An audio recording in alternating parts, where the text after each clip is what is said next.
First contact fallout. The vast emptiness of space stretched before the horizon, Earth's newest long-range exploration vessel. Captain Maya Chen stood on the bridge, her weathered face illuminated by the soft blue glow of the ship's holographic displays. After 2 months of routine survey missions along the outer reaches of human territory, even the most dedicated explorer could feel the monotony setting in. "Anything interesting on long-range sensors, Lieutenant Park?" Chen asked, running a hand through her short-cropped gray hair. Park's fingers danced across his console. "Actually, Captain, I'm picking up some unusual energy signatures about half a light year out. Definitely artificial, definitely not one of ours." Chen straightened immediately, fatigue forgotten. Humanity had been expanding outward for nearly a century, establishing colonies on dozens of worlds, but true first contact with an alien civilization remained elusive. Most officers spent their entire careers without encountering anything more exotic than unusual microbes. "Put it on screen," she ordered. The main display flickered to life, showing a distant structure orbiting a barren moon. It gleamed with an iridescent quality that no human architecture possessed. "Magnify."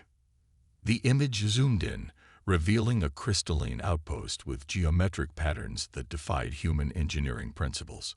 Small vessels moved around it with fluid precision. "Well," Chen said softly, "it seems we're not alone anymore." Commander Eli Reyes, her second in command, approached the view screen. "Should we attempt communication?" Chen considered the question carefully.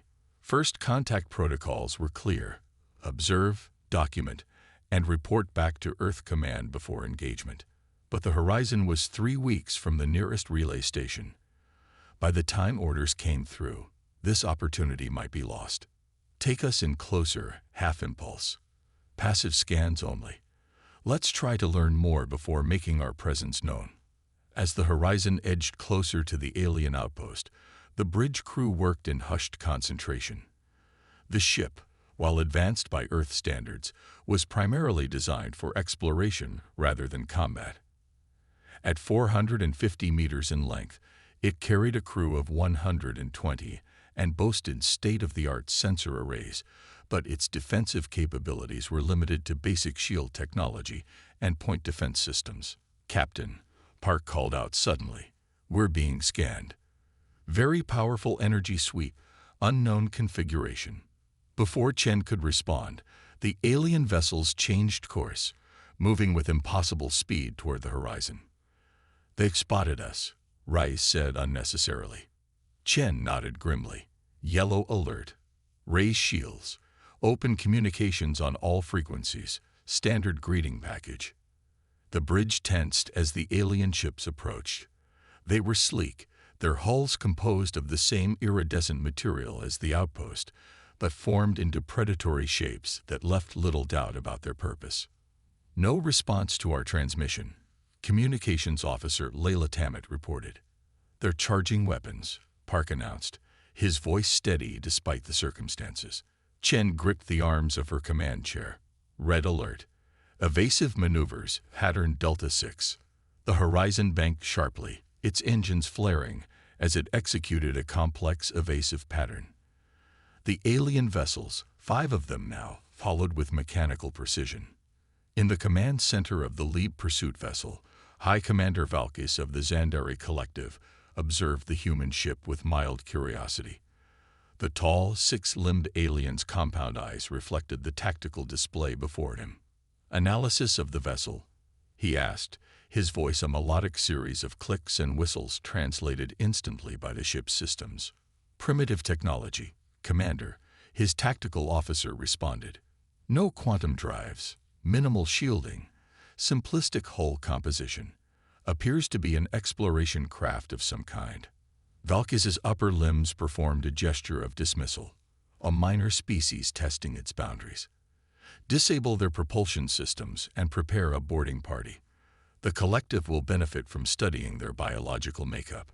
The Zandari vessels fired, brilliant purple energy lancing toward the human ship. To Valkis's surprise, the horizon executed a roll that brought it just beyond the energy beam's effective range. They are more maneuverable than expected, his tactical officer noted. Irrelevant. Deploy the containment field. On the Horizon's bridge, alarms wailed as alien energy signatures spiked. They're generating some kind of energy net, Park reported urgently. If it catches us, I believe it will immobilize the ship. Chen's mind raced. The Horizon carried experimental technologies not yet deployed across the fleet, technologies that might surprise their attackers. Activate the AEGI's system, she ordered. Rise looked at her sharply. Captain, that system hasn't been fully tested in combat conditions. And we'll never get a better test case than this, Chen replied firmly. Do it. As the Zandari energy net expanded toward the horizon, ports along the human vessel's hull arised open, revealing clusters of specialized emitters. A shimmering field of blue-white energy blossomed around the ship, intersecting with the alien containment field. Valkis watched in disbelief as the primitive vessel's defensive system not only resisted the containment field, but seemed to absorb and redirect its energy. The tactical display flickered as sensors struggled to process what they were seeing. Impossible, he whispered. Their technological level cannot support such defenses. The containment field has failed, his tactical officer reported. Their shield technology is unfamiliar. Valkis's compound eyes narrowed. Deploy hunter-seekers. Nothing that primitive should withstand our weapons. The Zandari vessels launched small autonomous weapons platforms that accelerated toward the horizon, changing course unpredictably as they approached. Multiple projectiles incoming, Park warned. They're adjusting course to avoid our defensive fire. Chen smiled thinly. Perfect. Activate the ECHO system. The Horizon's hull vibrated as a previously dormant system came online. Invisible to the naked eye, a series of quantum entanglement pulses radiated outward, creating minute distortions in spacetime around the hunter-seekers. The alien weapons suddenly lost cohesion, their guidance systems confused by contradictory positional data. ECHO system performing above expected parameters, Rise reported, unable to keep the surprise from his voice. Their weapons are disabled. Chen nodded. Now for the final. Deploy solar sail decoys and prepare for emergency FTL jump. As the Zandari vessels regrouped, the Horizon released a swarm of reflective materials that expanded rapidly in the vacuum, creating dozens of false sensor signatures.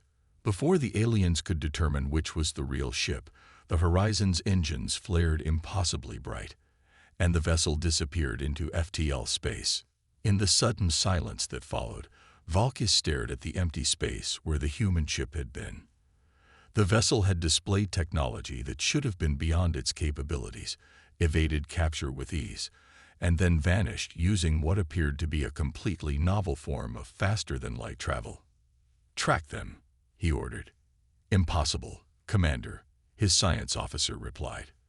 Their FTL signature does not match any known configuration. It's as if they're bending space in ways our sensors cannot interpret. Valkis felt something he had not experienced in centuries of service to the collective. Uncertainty. Prepare a priority communication to the Conclave, he decided. Include all sensor data. We may have encountered a species more dangerous than they appear. As the Horizon streaked through hyperspace toward Earth, Captain Chen drafted her report to command. First contact had not gone as anyone would have hoped, but they had gathered valuable intelligence, and more importantly, survived to tell the tale. How are the experimental systems holding up? She asked Rice. Better than expected, he replied. The AEGS shields absorbed enough energy during the encounter to power our life support for a month. And the ECHO system's effectiveness against their targeting systems suggests they rely heavily on conventional spacetime mechanics for their weapons. Chen nodded thoughtfully. They underestimated us. Thought we were primitive because our visible technology didn't match their expectations. An advantage we may not have for long, Rice pointed out. Once they analyze what happened, they'll be better prepared next time. Then we better be ready, Chen said, her expression hardening. Because there will be a next time. As news of the encounter spread through the Jandari collective, the initial reports were met with disbelief. The collective had dominated its region of space for millennia, incorporating or subjugating dozens of species. The idea that a previously unknown race possessed technology that could challenge Jandari supremacy was almost inconceivable. Supreme Overlord Azric reviewed the sensor logs personally, his massive form looming over the holographic display. The collective's ruling council watched in silence as the seemingly primitive human vessel neutralized their most advanced weapons systems with contemptuous ease. "This cannot stand," Azric declared, his voice reverberating through the chamber. "If these humans possess such technology, they represent either a valuable addition to the collective or an existential threat to our dominion." High Commander Valkis stood at attention. "I recommend immediate preparation of a fleet. We must respond with overwhelming force." Azric's 4 eyes blinked in sequence, a sign of agreement. "Assemble the 7th Fleet. If this human world possesses such capabilities in their exploration vessels, we must be prepared for significant resistance from their actual warships." As the council session ended, Valkis approached the tactical display once more, studying the image of the horizon frozen in time. What other secrets did these humans possess? And how had they developed technologies that the collective's finest minds had considered theoretical at best? One thing was certain: the Jandari collective would not be caught unprepared again. The next encounter would determine whether humans would join the collective as subjects or be eliminated as rivals. On Earth, emergency sessions of the Defense Council convened as the Horizon's data was analyzed. What had begun as a routine exploration mission had suddenly thrust humanity into an interstellar political situation with unknown variables and potentially devastating consequences. The AEGIS and ECTO systems performed beyond expectations, Admiral Kwan reported. "But we have to assume the Jandari will adapt. They struck without provocation or attempt at communication. We must prepare for possible aggression on a larger scale." General Okafor nodded gravely. "We should mobilize the fleet and begin evacuation protocols for our outer colonies. If these Jandari return in force, we need to be ready." Fleet Admiral Huang, the highest-ranking officer present, remained silent until all others had spoken. Then she rose slowly, her aged face solemn. "For a century, we've expanded into the stars hoping to find others," she said quietly. "Now we have, and they've shown their intentions clearly. We will not abandon our colonies. We will not cower in fear. We will meet this challenge as we have met every other challenge in human history, with courage, with innovation, and if necessary, with force." As the Defense Council debated strategy, Captain Chen and her crew underwent debriefing. Despite the danger they had faced, there was an undeniable excitement among the Horizon's personnel. They had made first contact. They had faced advanced alien technology and survived. "Do you think they'll come after us?" Lieutenant Park asked Chen as they left the debriefing chamber. Chen considered the question carefully. "I believe they will. The question is whether they'll come to talk or to fight. And if it's to fight." Chen smiled grimly. "Then they'll learn that humanity has never been good at knowing when we're outmatched, and we've always been very, very good at surprising those who underestimate us." In the depths of space, the Jandari 7th Fleet assembled. 50 vessels of war, led by the massive dreadnought Inevitable Dominion. High Commander Valkis stood on its bridge, watching as the fleet formed up around his flagship. "Course plotted to follow the human vessel's trajectory," his navigator reported. "Estimated time to their territory is 17 cycles." Valkis nodded in acknowledgement. "The collective has stood for 10,000 years. We have faced challenges before. These humans will learn their place in the order of things, one way or another." As the fleet engaged its drives, Valkis couldn't quite suppress the feeling that they were heading towards something unprecedented. The primitive-looking ship had been anything but primitive. What other surprises awaited them in human space? The answer, he suspected, would reshape the future of the collective, and perhaps the galaxy itself. The Battle of Proxima Prime. The Jandari 7th Fleet emerged from hyperspace at the edge of the Proxima Centauri system, their iridescent hulls gleaming in the light of humanity's nearest stellar neighbor. 50 warships arranged in perfect battle formation, centered around the massive dreadnought Inevitable Dominion. The fleet represented the most formidable military force the collective had deployed in over 3 centuries. High Commander Valkis stood on the bridge of the Inevitable Dominion, his compound eyes scanning the tactical displays. The human colony of Proxima Prime orbited the system's habitable planet, a thriving settlement of nearly 2 million souls that served as humanity's forward operating base for their exploration efforts. Scan for defensive installations, Valkis ordered.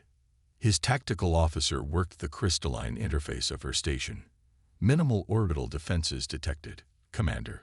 A small defensive fleet, 12 vessels of varying sizes, none larger than 1/3 the mass of the Dominion.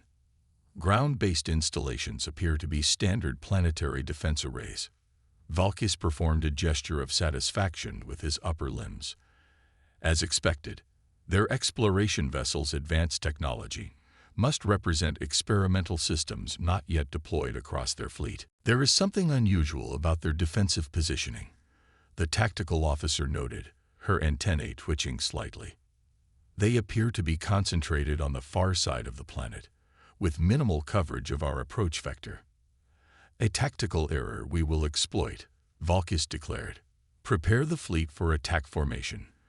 We will demonstrate the futility of resistance to these humans and bring them into the collective's embrace, willing or otherwise.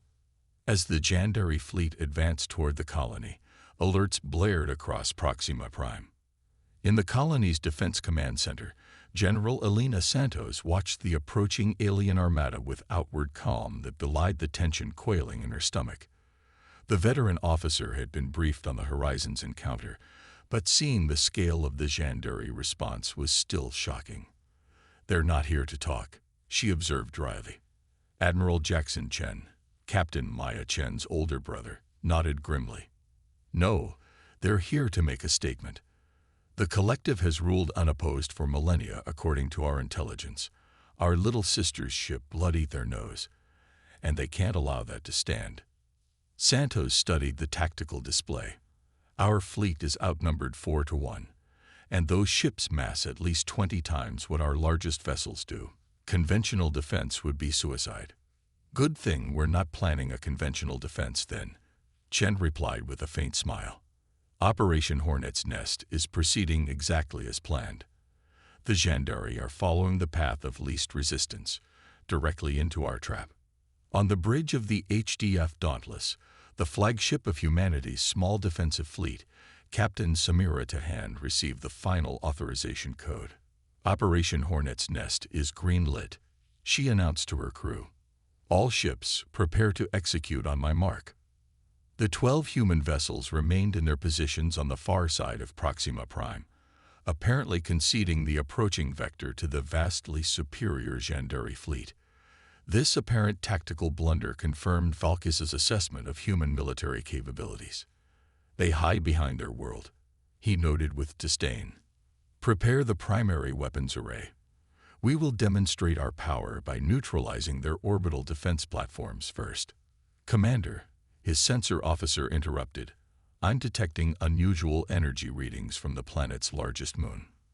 Valkis turned his attention to the small rocky satellite. "Explain." "The readings are inconsistent with natural phenomena, but don't match any known weapon signature. They appear to be building." Before Valkis could issue new orders, space itself seemed to ripple around the Jandari fleet. Dozens of miniature spatial distortions blossomed among his perfectly arranged formation. "What is happening?" he demanded. His science officer's voice held a note of confusion. "They appear to be localized quantum field manipulations, but on a scale we've never." The officer's explanation was cut short as the first Jandari vessel disappeared in a brilliant flash of light. Not destroyed, simply gone, as if it had never existed in that space.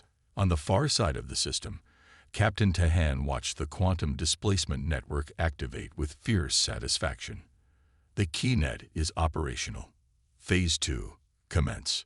The 12 human vessels suddenly accelerated, not toward the Jandari fleet, but in seemingly random vectors around the system. As they moved, each ship deployed a swarm of small, unmanned craft that spread outward like seeds from a dandelion. In the Proxima Prime Command Center, Santos observed the chaos unfolding in the Jandari formation. The key net is exceeding performance expectations. They've lost 7 ships already, displaced into the buffer zone. And they have no idea what's happening. Chen added, watching the Jandari fleet's formation dissolve into confusion. Now for the real surprise. The swarms of small craft deployed by the human fleet had positioned themselves strategically throughout the system. Now they activated simultaneously, each generating a gravitational lens that distorted space around it. Aboard the inevitable Dominion, Valkis watched in growing horror as his carefully coordinated attack disintegrated into chaos. 7 ships had vanished without a trace. The remainder were struggling to maintain position as inexplicable gravitational anomalies pulled them off course. "Impossible," he whispered. "Their technology level cannot support such capabilities." "Commander," his communications officer called out urgently, "we're receiving a transmission from the human forces." Valkis straightened his posture. "Display it." The bridge's main screen flickered to life, showing the face of Admiral Jackson Chen. The human appeared calm, almost casual, a deliberate insult that was not lost on Valkis. "This is Admiral Chen of the Human Defense Force," the human said without preamble. "Your fleet has entered sovereign human territory without authorization and demonstrated hostile intent. We have demonstrated our defensive capabilities without inflicting casualties. The vessels we've displaced are intact and unharmed in a containment zone. They will be returned once hostilities cease." Valkis's upper limbs twitched in agitation. "You dare to dictate terms to the Jandari Collective? Your primitive species cannot possibly maintain the energy requirements for such technology." Chen smiled thinly. "That's where you're wrong, High Commander. While the Collective has been stagnating for millennia, humanity has been evolving. We developed quantum manipulation technology nearly 50 years ago. The reason you didn't detect it on our colony is simple. We don't need massive infrastructure to generate it." To demonstrate his point, Chen held up a small device no larger than his palm. "This contains enough energy to displace your flagship to the other side of this system. We've been very careful about how we present ourselves to the galaxy, High Commander. The Horizon's encounter with your outpost forced our hand somewhat, but make no mistake, we are not the primitive species you assumed us to be." Valkis felt the foundations of his worldview crumbling. The Collective had always classified species by their visible technology and infrastructure. By those measures, humans had appeared to be at least a century behind Jandari capabilities. But the evidence before him told a different story. "If what you say is true," Valkis replied carefully, "why have you not expanded your territory more aggressively?" "The Collective controls thousands of systems." "Because we're not interested in empire," Chen answered simply. "Humanity nearly destroyed itself twice before reaching the stars. We learned that expansion without wisdom leads to collapse. We've colonized 12 systems in the past century, each carefully selected, each developed sustainably. Quality over quantity, High Commander." The implications were staggering. If the humans could generate such power from devices small enough to be handheld, what other capabilities might they possess? "I propose a ceasefire," Valkis said, his tactical mind already calculating the implications for the Collective. "We will withdraw to neutral space and establish diplomatic channels." Chen nodded. "A wise decision. Your displaced vessels will be returned to these coordinates within the hour. We look forward to peaceable relations with the Collective." As the transmission ended, Valkis turned to his senior officers. "Order the fleet to withdraw to the system edge. Prepare a full report for the Supreme Overlord." His second-in-command approached cautiously. "Commander, the Collective does not retreat. The Supreme Overlord will demand an explanation, and he will receive one," Valkis replied firmly, "along with my recommendation that we fundamentally reassess our approach to this species. The humans are not what they appear to be, and that makes them the most dangerous race we have ever encountered. On Proxima Prime, the defense leadership gathered in a secure conference room to assess the outcome of humanity's first interspecies conflict. They withdrew more quickly than expected, Santos noted, reviewing the tactical logs. Operation Hornet's Nest was scheduled to run for another 6 hours if needed. Admiral Chen nodded thoughtfully. High Commander Valkis is intelligent. He recognized the strategic implications immediately. The Zhandari Collective has built its power on the assumption that advanced technology requires massive infrastructure. Our approach, miniaturization and efficiency over raw power, is completely foreign to their worldview. Will they return in force? Asked one of the junior officers. Unlikely, Chen replied. Not after we demonstrated the keynet. From their perspective, we could have destroyed their entire fleet but chose not to. That sends a clear message. We're powerful enough that we don't need to prove our power through destruction. Santos wasn't entirely convinced. The collective has dominated this sector for thousands of years. They won't simply accept a new player overnight. No, Chen agreed, but they will reassess. And in the meantime, we'll continue building our defenses and establishing communication channels. The diplomatic corps is already preparing for formal contact. In the temporary diplomatic office established on Proxima Prime's orbital station, Dr. Leila Sharma reviewed the linguistic and cultural data gleaned from the brief exchange with the Zhandari. As Earth's foremost sinolinguistic expert, she had been rushed to the colony as soon as the Horizon returned with news of first contact. Their language structure suggests a hierarchical society with rigid castes, she explained to the assembled diplomatic team. The collective appears to be less a unified government and more a hegemonic structure, with the Zhandari at its apex. Can we negotiate with such a structure? Asked the lead diplomat. Sharma nodded. Absolutely. In fact, their clear power structures may make negotiation more straightforward than with a more fluid social organization. They respect strength and clarity. Our demonstration today established the former. Now we need to demonstrate the latter. 3 days later, a single Zhandari vessel returned to Proxima Prime. Unlike the warships of the 7th Fleet, this was clearly a diplomatic craft. Elegant, minimally armed, and bearing the formal insignia of the Collective Council. In a carefully prepared meeting chamber on the orbital station, Admiral Chen and Dr. Sharma received the Zhandari delegation. To their surprise, High Commander Valkis himself led the group. The Supreme Overlord has authorized me to establish preliminary diplomatic relations with your species, Valkis announced formally. The collective recognizes the sovereign territory of humanity and proposes a treaty of non-aggression as the first step toward mutual understanding. Chen accepted the crystalline data module containing the proposed treaty terms. We welcome the collective's peaceful approach and will give these terms full consideration. After the formal exchange, Valkis approached Chen privately. Your sister's ship, the Horizon. Its capabilities were unexpected. Chen smiled slightly. Captain Chen would be pleased to hear you say so. The Horizon represents our philosophy of exploration.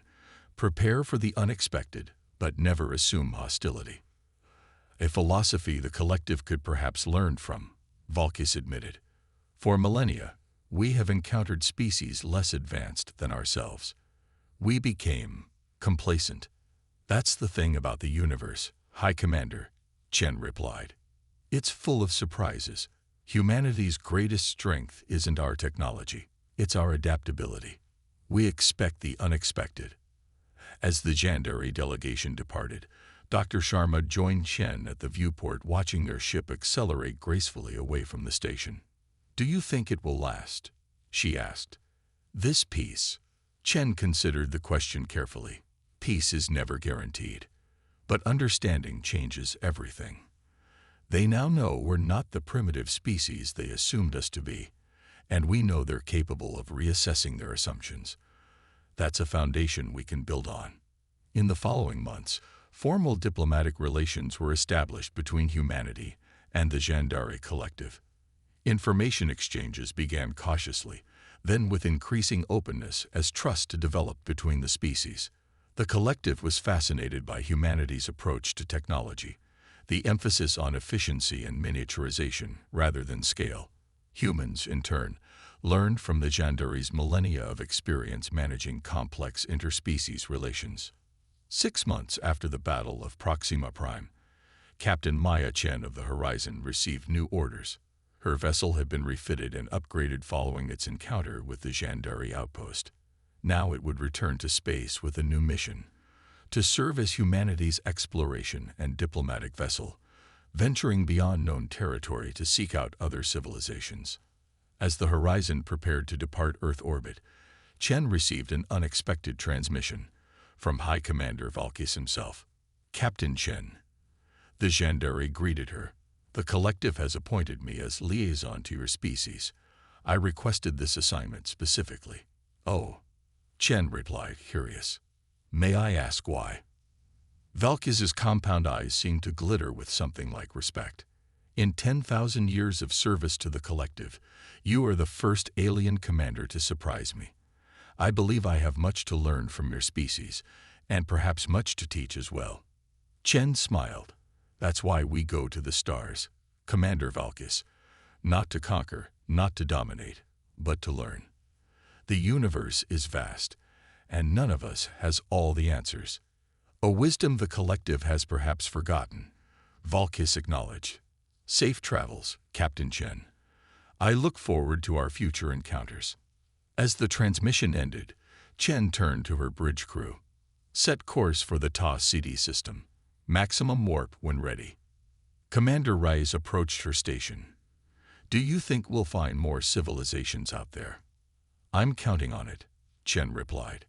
"And next time, maybe we can start with conversation instead of confrontation." The Horizon's engines flared to life, propelling the ship away from Earth and toward the unknown. Behind them, humanity continued its careful expansion, strengthened by the knowledge that they were not alone in the cosmos. Ahead lay new worlds, new species, and new possibilities, a future where humanity's unique approach to the universe might just change the galactic order that had stood unchallenged for millennia. And in the Grand Assembly Hall of the Zandari Collective's capital world, Supreme Overlord Azric reviewed the reports from High Commander Valkis with growing interest. For the first time in living memory, the collective had encountered a species worthy of true partnership rather than mere subjugation. Perhaps, Azric mused to his inner council, the time has come for the collective to evolve. These humans have shown us that there are other paths to advancement than those we have followed for millennia.